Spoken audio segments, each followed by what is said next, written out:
అందరికీ నమస్కారం అండి. ఈరోజు మనము మిథున్ రాశి వారి యొక్క జాతక ఫలితాలు తెలుసుకోబోతున్నాము. మిథున్ రాశి వారికి జూన్ 5 అనగా శుక్రవారం నాడు వీరి యొక్క జాతక ఫలితాలను తెలుసుకోబోతున్నాం. అయితే మిథున్ రాశి వారు ఎవరైతే ఇప్పుడే కొత్తగా మన ఛానల్ చూస్తున్నారో దయచేసి ఛానల్ని సబ్స్క్రైబ్ చేసుకొని వీడియోకి లైక్ చేసి సపోర్ట్ చేయడం మాత్రం మర్చిపోకండి. మరి వీడియోని ఎక్కడ కూడా స్కిప్ చేయకుండా చివరి వరకు చూసినట్లయితేనే మీకైతే పూర్తిగా అర్థమవుతుంది. రేపటి రోజున మీ యొక్క రాశి ఫలితాల ప్రకారం మీకు ఏ విధంగా ఉండబోతుందో తప్పకుండా తెలుసుకుందాము. మరి అంతకన్నా ముందుగా ప్రతి ఒక్కరు కూడా ఏదో సమస్య ఉంటుందండి. సమస్యలు అంటే ఉండదు కదా. మరి ఆ సమస్యల పరిష్కారం కోసం ఎక్కడెక్కడికో వెళ్ళి జ్యోతిష్యం చెప్పించుకొని నిరాశ చెంది ఉంటే ఒక్కసారి మన గురుగారు కాంటాక్ట్ అవ్వండి. శ్రీ తిముక దుర్గాదేవి ఆశీస్సులతో జ్యోతిష్యవ్వను మన గురుగారు అఘోర తాంత్రివితో స్త్రీ పురుష వశీకరణ చేస్తారు. ప్రత్యేకమైన పూజలు చేసి భార్యాభర్తల సమస్యలు, మానసిక సమస్యలు, ప్రేమ పెళ్లి సమస్యలు, చెడు ప్రయోగాల వలన 100% చేస్తారు. దూర ప్రాంతంలో వారు కూడా ఫోన్ కాల్ ద్వారా ప్రతి ఒక్క సమస్యకి ఖచ్చితంగా పరిష్కారం చెప్తారండి. మీరు కోరుకున్న స్త్రీ కానుకుంటున్నారా, మీరు కోరుకున్న పురుషుడు కానుకుంటున్నారా, అయితే ఒకసారి మన గురుగారు సంప్రదించండి. మన గురుగారు వచ్చి కుమారస్వామి గారు. మీరు సంప్రదించిన ఫోన్ నెంబర్ 9381918252. చాలా నమ్మకమైన గురుగారు. మన గురుగారు 100% ప్రతి ఒక్క సమస్యకి విత్ ఇన్ డేస్లో పరిష్కారం చెప్తారండి. ఈ గురుగారి ద్వారా చాలామంది లబ్ధి పొందారు. మేము కూడా మాకున్న సమస్యల్ని ఈ గురుగారి ద్వారానే పరిష్కరించుకున్నాము. మీరు కూడా నమ్మకంతో ఒకసారి ప్రయత్నించండి. సమస్య మీది పరిష్కారం మాత్రం 100% మన గురుగారి దగ్గర అయితే కలదండి. ఒక్కసారి నమ్మకంతో ప్రయత్నించండి. ఇక ఇప్పుడు మిథున్ రాశి వారికి రేపు గ్రహముల ప్రకారము బుధగ్రహ అనుగ్రహంతో ఆలోచన శక్తి, మాట తీరు మరియు నిర్ణయ సామర్థ్యం మెరుగుపడుతుంది.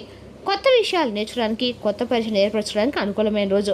ఇక రేపు మిథున్ రాశి వారికి అదృష్టపు సంఖ్య 5, అదృష్టపు రంగు ఆకుపచ్చ, ఉత్తరం దిక్కు ప్రయాణం అనుకూలంగా ఉంటుంది. రేపు మిథున్ రాశి వారు శ్రీ మహావిష్ణువు లేదా గణపతిని ప్రార్థించండి. పచ్చని పూలు లేదా ఆకుకూరలు దానం చేయడము శుభప్రదము. మొత్తంగా మిథున్ రాశి వారు రేపు రోజున కొత్త అవకాశాలు, మంచి సంభాషణలు మరియు పనుల్లో పురోగతి కలిగించే రోజు. ఓర్పుతో వ్యవహరిస్తే మంచి ఫలితం ఖచ్చితంగా పొందుతారండి. ఇక రేపటి రోజున మీ జీవితంలో తెల్లారితే జరిగే తెలిస్తే నిజంగా ఆశ్చర్యపోతారని చెప్పాలండి. రేపటి రోజున మీకు ఒక ఆశ్చర్యం కలిగించినటువంటి దిశగా కూడా కనిపిస్తూ ఉంది. ముఖ్యంగా రేపటి రోజున కొంచెం అప్రమత్తంగా కూడా ఉండాలి. ఎందుకంటే రేపటి రోజున మీ జీవితంలో ఎప్పుడు కూడా సూర్యుడు ఉదయించగానే మీ జీవితంలో రకాల మార్పులు అయితే సంభవించబోతున్నాయి. ముఖ్యంగా 6 గంటల తర్వాత మీ జీవితం జరిగే ఒక సంఘటన మీ జీవితాన్ని ప్రశాంతంగా ఉన్నటువంటి మీ ఇల్లు ఒక్కసారిగా కొన్ని మాట పట్టింపులతో, వాదోపాదాలతో నిండిపోతుంది. మీరు కలలో కూడా ఊహించినటువంటి చిన్న విషయము మీ కుటుంబ సభ్యుల మధ్య పెద్ద చీలికను తీసుకురాబోతుంది. మరి 6 గంటల తర్వాత మీ ఇంట్లో ఏం జరగబోతుంది, మరి మీ జీవితంలో జరిగే ఆ ముఖ్యమైనటువంటి అంశాలు ఏమిటి, ఇటువంటి విషయాలు కూడా వివరంగా తెలుసుకుందామండి. కాబట్టి వీడియోని ఎక్కడ కూడా స్కిప్ చేయకండి. మీ శాంతిని హరించే పరిస్థితులు ఎలా ఉండబోతుందో, ఎదుర్కోవాల్సిన పరిస్థితి ఏ విధంగా ఉందో ఇటువంటి విషయాలు తెలుసుకుందామండి. కాబట్టి రేపటి మీరు చేసినటువంటి ఒక చిన్న తప్పు మీ బంధాలను కూడా పూర్తిగా శాస్త్రం దెబ్బతీసే ప్రయత్నాలు కనిపిస్తున్నాయి. సహజంగా మీరు స్వతంత్ర భావాలను కలిగి ఉంటారు. మీరు ఏ విషయానైనా కానీ లోతుగా ఆలోచిస్తారు. అలాగే ఏ విషయమైనా కానీ తిరస్కరిస్తారు. ఏ విషయంలో అయినా కానీ ఒక స్పష్టతను కలిగి ఉంటారని చెప్పాలి.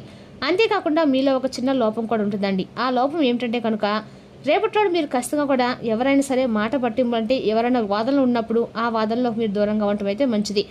మీరు అన్నీ అనుకోవడం మాత్రం ఎప్పుడు అనుకోకండి. ఆ వాదన నేనైతే పరిష్కరించగలను అని చెప్పి ఎప్పుడు కూడా ఒక ఇన్వాల్వ్మెంట్ అనేది మీరు దూరంగా ఉండటం మాత్రం మంచిది. రేపటి మాత్రం ఖచ్చితంగా మీ ఇంట్లో జరిగే ఏదైనా సిచ్యువేషన్కి మాత్రము మీ వంతు మీరు దూరంగా ఉండటం మాత్రం మంచిది. అన్ని రకాలకు కూడా మంచిదండి. రేపటి రోజున మాత్రము మీ ఇంట్లో వాదోపదం మాత్రం దూరంగా ఉండండి. ఎవరైనా సరే రేపటి మిమ్మల్ని ఏదైనా అనుకుని కరెక్టే అని చెప్పేసి మీరు మీ అభిప్రాయం కాదంటే మీరు దాన్ని ఏమాత్రం కూడా సహించరన్నమాట. ముఖ్యంగా కుటుంబ విషయాల్లో మీరు చాలా నిజాయితీగా ఉంటారు. కానీ అదే నిజాయితీ ఎదుటివారికి కూడా మీరు ఇవ్వాలి కదండి. ఒక్కోసారి కొంచెం అహంకారంలా కూడా కనిపిస్తూ ఉంటుంది. మరి ముఖ్యంగా రేపటి రోజున మీకు అన్ని రకాలు కూడా తార్కిక బుద్ధి ఎదుటివారికి అపార్థం కలిగేటటువంటి రోజు అనమాట. అవకాశాలను కూడా తెచ్చిపెడుతుంది. ఆ అపార్థం పెద్ద విస్ఫోటాన్ని కూడా సృష్టించబోతుంది. అంటే గత కొద్ది రోజులుగా మీ యొక్క జీవితంలో మునిపెన్నడు కూడా లేని విధంగా ఎదుర్కొనే ఒక సంఘటన అనేది రేపటి మీరు ఎదుర్కొనేటువంటి పరిస్థితి కూడా దారి తీయబోతుందని చెప్పాలి. దీనివల్ల ఏంటంటే మీపై పని ఒత్తిడి, మానసిక ఆందోళన, అధికారికంగా రేపటి మీకు అన్ని రకాలకు కూడా లేనిపోని టెన్షన్స్ అనేవి కూడా ఏర్పడబోతున్నాయి. గత వారంలో జరిగిన కొన్ని విషయాలు, సంఘటనలు మీ యొక్క మనసులో అసంతృప్తిని కూడా నింపి ఉండవచ్చు. నేను ఇంత కష్టపడుతున్నా కూడా నాకు ఏమాత్రం కూడా నేను అర్థం చేసుకోలే అని చెప్పిన భావన కూడా మీలో బలంగా ఉంటుంది. ఆ వేదన అంతా కూడా రేపటి మీరు ఉదయం 6 తర్వాత ఒక అగ్నిపర్వతంలో బద్దలు కాబోతుందండి. అయితే రేపటి మీకు ఖచ్చితంగా కూడా పుట్టినటువంటి గొడవ అయితే ఇది కేవలం రేపటి పుట్టిన గొడవ అయితే కానే కాదండి. ఇది గత కొన్ని రోజులుగా, కొన్ని సంవత్సరాలు వెళ్తున్నటువంటి ఒక వేదన.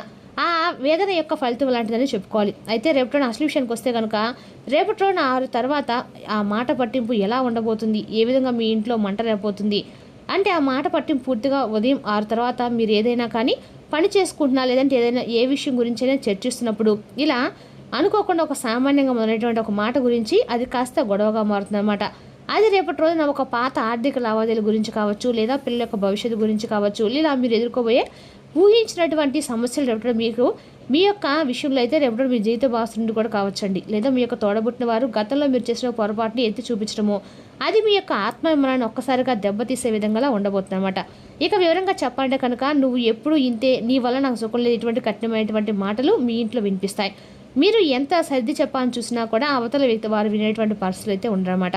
ఆ మాటల వల్ల మీ ఇంట్లో ఉన్నటువంటి గౌరవప్రదమైన వాతావరణం కూడా దెబ్బతింటుందండి. మీరు ఎవరినైతే ఎక్కువ గౌరవించారో వారే మీపై నిందలు వేయటమో మీరు అస్సలు సహించలేరన్నమాట. అటువంటి పరిణామం రావటం మీకు కొంచెం ఆశ్చర్యం కూడా కలిగిస్తూ ఉంటుంది. ఇక రేపటి రోజున ఆ మాట పంటిపుల కారణము మీ కుటుంబ సభ్యులు మాత్రమే కదండి. మీ ఇంటికి తరచుగా వచ్చేటువంటి ఒక మూడో వ్యక్తి లేదా మీ యొక్క పక్కింటి వారు మీ కుటుంబంలో చిచ్చు పెట్టడానికి కూడా ప్రయత్నాలు చేసేవారుగా చెప్పుకోవాలి. అయితే వారు మీ యొక్క కుటుంబ సభ్యుల చెవిలో వేసినటువంటి కొన్ని మాటలు రేపు ఆ గొడవకి కారణం అవి అని చెప్పుకోవాలి. ఆ వ్యక్తి యొక్క కుటుంబం యొక్క సంతోషం అంటే ఆ వ్యక్తి మీ కుటుంబంలో ఏమాత్రం సంతోషంగా ఉండకూడదని చెప్పి కోరిన వ్యక్తి అయి ఉండవచ్చు. కాబట్టి మీరు ఏం చేస్తున్నారంటే తెలియక వారిని నమ్ముతున్నారు. అయితే వారు మీ ఇంటి ప్రశాంతత హరిస్తున్నారు. ఆ వ్యక్తి ఎవరో గమనిస్తే మీకే ఆశ్చర్యం కూడా వేస్తుందండి. అయితే ముఖ్యంగా రేపున ఎస్ అలాగే ఆర్ ఈ 2 అక్షరాల పేరు మొదలైనటువంటి వ్యక్తులతోటి మాత్రం కొంచెం అప్రమత్తంగా ఉండవలసినటువంటి సమయంగా చెప్పుకోవాలి. అదేవిధంగా రేపటి ఈ రాశి వారికి గ్రహాల యొక్క కలయిక ఏ విధంగా ఉండబోతుందంటే కనుక రేపటి రోజున మీ కుటుంబంలో కొంచెం అశాంతి ఏర్పడేటువంటి దిశగా కనిపిస్తుంది. దీనివల్ల మీరు అననటువంటి మాటలు కూడా అన్నట్లుగా చిత్రీకరించి మీపై నిందలు మోపవచ్చు. దీనివల్ల మీరు కొంచెం మనశ్శాంతి లేకుండా జాగ్రత్తగా ఉండవలసినటువంటి అవసరం కూడా ఉందండి. రేపటి మాత్రము ఈ సమయంలో మీ నాలుకపై నియంత్రణ కోల్పోతే అది మీ ఇంటి కోటను కూల్చేసినటువంటి ప్రక్రియగా మారే అవకాశం ఉంది. కాబట్టి మీ కోపాన్ని నియంత్రించుకోండి. మీ ఏదైనా మాట్లాడాల్సి వస్తే జాగ్రత్తగా మాట్లాడండి. ఇక రేపటిన కనీసము అంటే మీ యొక్క ఏదైనా మాట్లాడాల్సి వస్తే మాత్రం మనసును మిమ్మల్ని మీరు నచ్చ చెప్పుకొని ప్రయత్నం చేయండి. భార్యాభర్తల మధ్య కానీ తల్లిదండ్రుల మధ్య కానీ దూరం పెరగవచ్చు. కాబట్టి జాగ్రత్తగా ఉండండి. మానసిక ఒత్తిడి వల్ల మీ ఆరోగ్య స్థితి అంటే తలనొప్పి, బీపీ లాంటివి కూడా రేపు వచ్చేటువంటి అవకాశం అయితే కనిపిస్తుంది. ఈ గొడవ వల్ల ఒక మంచి కూడా జరగబోతుందండి. మీ ఇంట్లో అంటే ఎవరు మీ పైన కుట్ర పడుతున్నారు, ఎవరు అసూయతో ఉన్నారు, ఎవరు మీకు తోడుగా నిలబడబోతున్న విషయం కూడా మీకు రేపటిలో స్పష్టంగా అర్థమవుతుంది. అలాగే ముసుగు వేసినటువంటి వ్యక్తులు అసలు రంగులు బయటపడేటువంటి రోజని చెప్పొచ్చు. మరి మీరు గమనించుకోవాలండి. మరి రేపటిలో ఈ సమస్యలు తప్పించుకునే మార్గాలు, పరిహారాలు, దేవతలు ఏమైనా ఉన్నాయా అంటే తప్పకుండా ప్రతి ఒక్క సమస్య కూడా పరిష్కారం ఉంటుందండి. ఆ భయంకరమైన పరిస్థితులు మీ యొక్క ఇంట్లో కలగకుండా ఉండాలంటే మాత్రము ఉదయము 6 తర్వాత మీరైతే అన్ని పాటించండి. ఒకటి మాత్రం నిజమండి, మీరు ఎప్పుడైనా మౌనంగా ఉండటం మంచిది. 9 గంటల తర్వాత వరకైనా సాధ్యమైనంత వరకు మీరు ఎవరితో మాట్లాడకుండా మౌనంగా ఉండండి. ఒకవేళ మాట్లాడాల్సి వచ్చిన పరిస్థితి వస్తే కనుక అది గొడవకు వచ్చినా లేదా ఇంకేదైనా కానీ అనవసరంగా ఏదైనా మాట్లాడుతున్నారని చెప్పి మీకు అనిపించినా కూడా అక్కడి నుంచి పక్క వెళ్ళిపోవడం మంచిది. ఏటు వాళ్ళు మీకు అనిపించిన తర్వాత మాట్లాడదని చెప్పి తప్పుకునేటువంటి ప్రయత్నం కూడా చేయండి. అలాగే ఉదయం లేవగానే రేపు తప్పకుండా మీరు ఎక్కడైనా సరే అంటే ఈ మంత్రం కూడా చెప్పకుండా ప్రయత్నించండి. తప్పకుండా ఈ ప్రయత్నం అయితే చేస్తే మీ ఇంట్లో కలహాలు తగ్గాలంటే మాత్రము రేపటి రోజున ఉదయము సూర్య భగవానుడికి అర్ఘ్యం సమర్పించండి. అర్ఘ్యం నీటిలో కొంచెం అంటే అక్షంతలు కొంచెం ఎర్రని పూలేసి స్వామివారికి అర్ఘ్యం సమర్పించండి. ఇంట్లో సాంబ్రాణి ధూపం వేసుకుంటూ ఉండండి. ఇట్లా వేయటం వల్ల ఏంటంటే ఇంట్లో నెగిటివ్ ఎనర్జీ అనేది బయటకు వెళ్ళిపోతుంది. అంతేకాకుండా ఇల్లు అంటే ప్రేమమయమండి, ప్రేమ పంచినటువంటి గొప్ప నిలయం. అంతేకాని పట్టింపులు కలహాలు ఉండకూడదండి. కాబట్టి రేపటి రోజున 6 గంటల తర్వాత మీరు అన్ని రకాల కూడా ఈ చిన్న గండ నుండి బయటపడడానికి మీ ఇంట్లో ఎక్కువ పాజిటివ్ జరపడానికి ఇంట్లో సాంబ్రాన్ని తీసుకుంటండి. ఓర్పు సాంబ్రాన్ని కూడా మీకు అన్ని విధాలుగా రక్షండి. ఆవేశపడి ఏమాత్రం చేయకండి. విఘ్నతతో ప్రతి ఒక్క విషయాన్ని ప్రతి ఒక్క నిమిషాన్ని విఘ్నతతో పాటించండి. అంతేకాని ఇలాంటి మాట పట్టింపులు మొదలయ్యని చెప్పి మీ మనసు కనిపిస్తే మాత్రం ఖచ్చితంగా మీరు ఆ మాట పట్టింపులకైతే దూరంగా ఉండడానికి మీ వంతుగా తప్పక ప్రయత్నించండి. ఇంకా చెప్పాలంటే కనుక రేపటి మీ జీవితంలో అత్యంత సానుకూలమైనటువంటి రోజుగా చెప్పుకోవాలి. రేపటి రోజున మీ ప్రభావం చూపించిన పరిస్థితులు ఏ విధంగా ఉండబోతున్నాయంటే కనుక ఒకటి మీకు రేపటి రోజున ఆర్థికపరమైన లాభాలు, రేపటి ఆర్థిక పరంగా చాలా అద్భుతమైనటువంటి లాభాలు కనిపిస్తున్నాయి. అంటే మీ పురోగతికి సంబంధించి మీరు చేసినటువంటి ప్రతి పనిలో కూడా మంచి ఆర్థికపరమైన లాభాలు అనేవి మీకు కనిపించేటువంటి అవకాశాలు స్పష్టంగా ఉన్నాయి. ముఖ్యంగా చాలా రోజుల నుండి ఆగిపోయినటువంటి ఒక పని తిరిగి మరలా అది ఏదో ఒక రూపంలో స్టార్ట్ అవటం మీరు గమనిస్తారు. అలాగే రోగగ్రస్తులైన వారికి కూడా రేపటి కొంత ఉపశమనం అయితే కలగబోతుందండి. ఎవరైనా దీర్ఘకాలంగా ఇబ్బంది పడుతున్న వారికి కూడా కొంచెం ఉపశమనం అయితే రేపటి లభిస్తుంది. శరీరంలో రోగబాధ తగ్గుతుంది సహసిద్ధంగానంటే మీకు ఏంటంటే కీళ్ళ నొప్పులు అలాగే ఏమైనా సరే ఉన్నా కూడా అందుపట్టినటువంటి కొన్ని వ్యాధులు ఆ పేరు ఏంటో కూడా తెలియనటువంటి ఇబ్బందులు ఉండే కూడా అవి కూడా రేపటి ఒక కొలికైతే వస్తాయండి. అనేక రకాలుగా మిమ్మల్ని గత కొన్ని సంవత్సరాలు ఇబ్బంది పెడుతున్నటువంటి అయితే వాటిలో కొంత మీకు రేపటి ఉపశమనం అయితే కలిసినటువంటి రోజు అనమాట. కొంచెం అనారోగ్యం నుండి మీరు బయటపడతారని చెప్పుకోవాలి.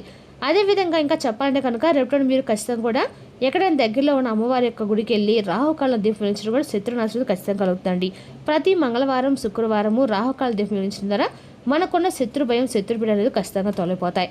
మరి తెలిసినాకండి ఈ రాశి జాతక ఫలితాలు. తిరిగి రేపు మరో వీడియోతో మళ్ళీ కలుసుకుందాం. Thank you for watching.